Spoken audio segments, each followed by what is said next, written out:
हावड़ा के लीलुआ नूतनपल्ली गांव में रविवार आधी रात को एक घर में आग लग गई।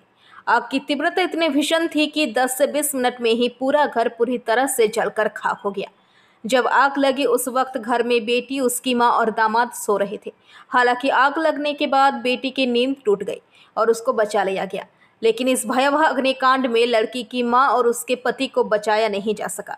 घर के दोनों घर के अंदर ही जलकर राख हो गए। बाद में सूचना मिलने पर हावड़ा के पुलिस कमिश्नर प्रवीण कुमार त्रिपाठी और एसीपी नॉर्थ अब्दुल गफ्फार मौके पर पहुंचे।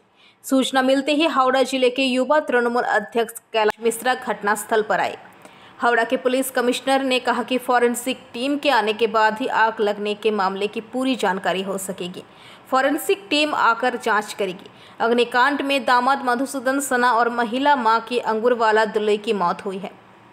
महिला का नाम कमला सना है और वो हावड़ा अस्पताल में भर्ती है। उसका आधा शरीर जल चुका है।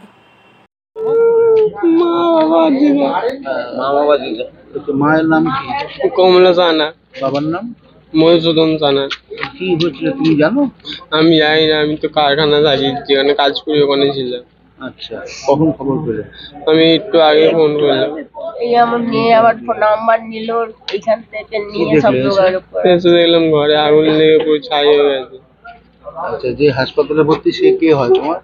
মা। তোমার নাম? Bidyut Sana. Bureau report, PVTV news.